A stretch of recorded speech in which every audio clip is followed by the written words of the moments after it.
Hey YouTube, welcome to another video from SkinnyMedic. I want to talk to you about how to apply an occlusive dressing, making an improvised chest seal. This is going to be making a chest seal on a budget type of video. They do make commercial chest seals, but they're expensive. They can be expensive. You're talking $15, $20 for these commercial chest seals. So I'm going to talk to you about how to make one out of a Ziploc bag or an occlusive dressing, like petroleum gauze type dressing, and how to tape it. That's the question everybody always asks is, 4 sides, 3 sides, how do I tape it? So this is going to answer your questions. So we use an occlusive dressing for penetrating trauma. Something has penetrated the chest cavity all the way from the neck down to the belly button and on the back as well in the same area for penetrating trauma to prevent the buildup of air inside the lungs.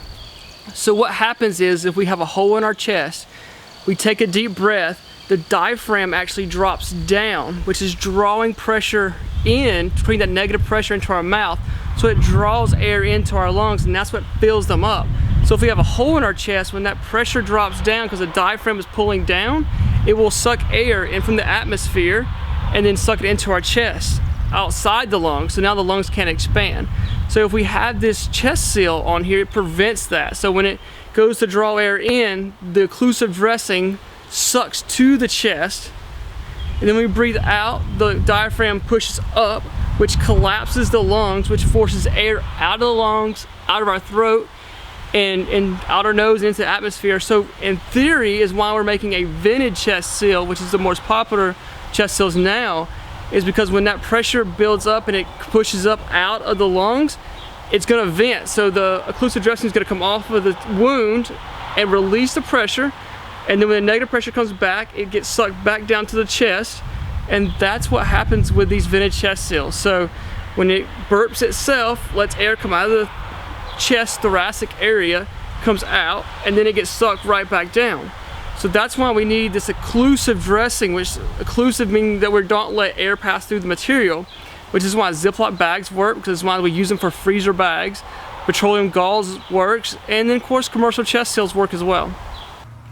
So the very first treatment that I would do if someone had a hole in their chest, so this is the hole in their chest, we'll make it a little bloody.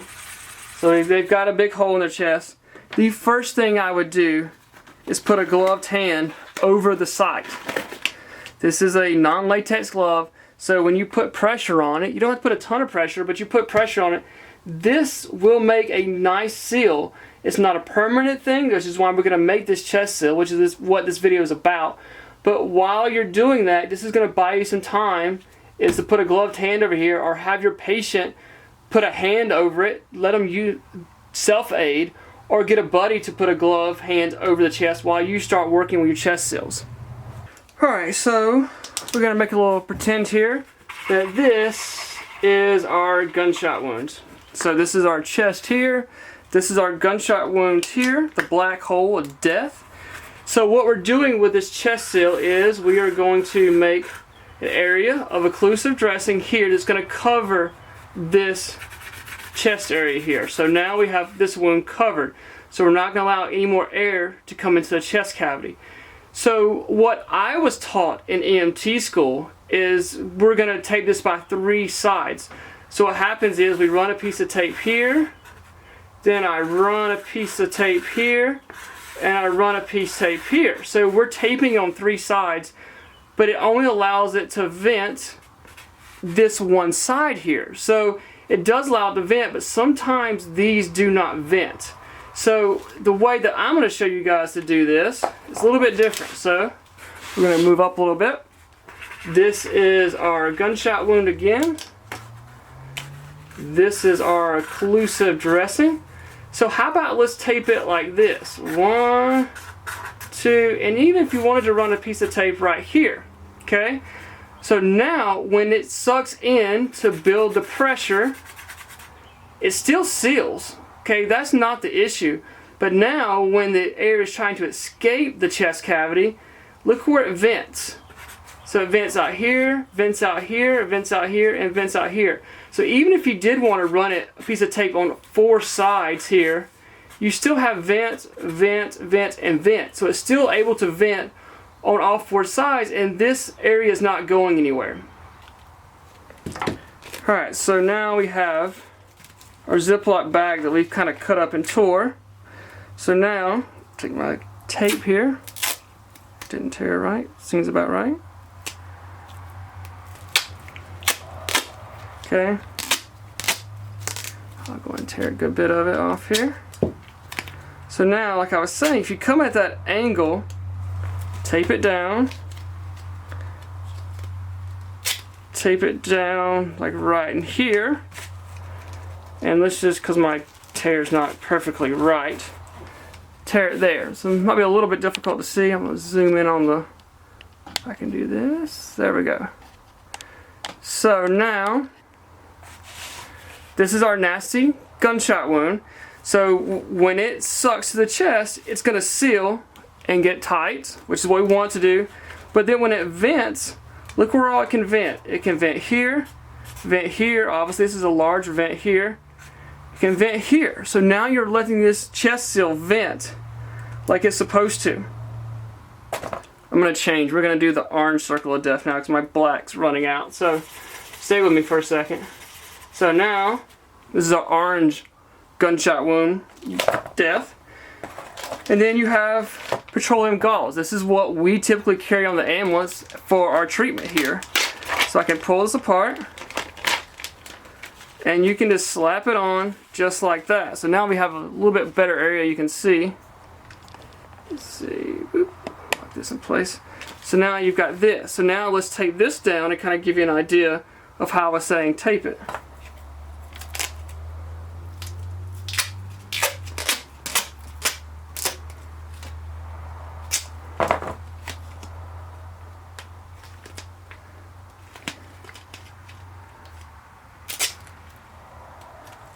Tape is sticking to itself.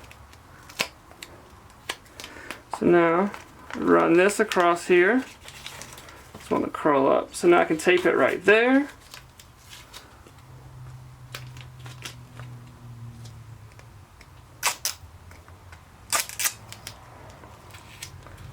Run a piece of tape across here. And then across here. So, now, I've taped it on 3 sides, and even if you wanted to run another piece of tape, still a piece of tape from over here maybe. Let's say you want to tape it on 4 sides, okay? Kind of like this. So now, we have it sealed. It can vent there, it can vent there, it can vent there, and it can vent there. And this is going to help you from building up that tension pneumothorax like I talked about in my last video. So to show you just the commercial grades here, we're going to do our gunshot wound here, bleeding just a little bit. So now this is a non-vented chest seal. You can find these. This is a halo, but you can find even the hyphen non-vented chest seals, other chest seals out there that are non-vented. So when you pull this on, there's your gunshot wound. This slaps on, and you can see that now we've covered the gunshot wound. The biggest thing to remember with a non-vented now is you may have to burp these seals. So now if your patient starts getting worse, starts getting more short of breath, you pull this back. Let it release the air out of your hole. Here you'll hear it, maybe, psh, or you'll see blood ooze up and coming out. So then when it finishes that process, you slap this right back on. So now that's why you see the vented chest seals coming out, such as this particular one. This is the hyphen. So slap this in the middle. This is my gunshot wound here. This sticks on. It's super sticky, stays on. Now this part here is non-sticky. These little tracks here are non-sticky. So this will suck to the chest, and then when it goes to relieve, you get the air pressure relieved out. Every time I do one of these videos, people ask about whether you tape it on 3 sides, tape it on 4 sides.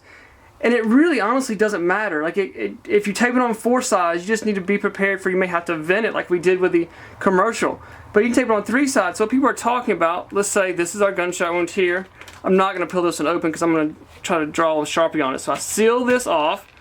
And then if you were going to tape it on 4 sides here, you put a piece of tape across here. You put a piece of tape across here. Come at an angle, tape, and tape. So you can still tape it on to secure it nice and good. But you know, the way I'm talking about taping it on 4 sides is you still have areas for it to vent right here. And the way that we used to teach is that you would actually just run tape like this. You put a piece of tape across here, put a piece of tape across here, put a piece of tape across here, and put a piece of tape across here. So now you've got just a square of tape, and it has no ability to vent. And that's where we figured out that we may be causing some issues with patients, because they were just building up air pressure, they're building up blood inside the chest cavity, and that pressure has nowhere to go. So that's why you started seeing people teach tape it on 3 sides, is to let all this vent. So I hope this video helps. You never know when you'll be the first responder. Remember, you need the right gear and the right training.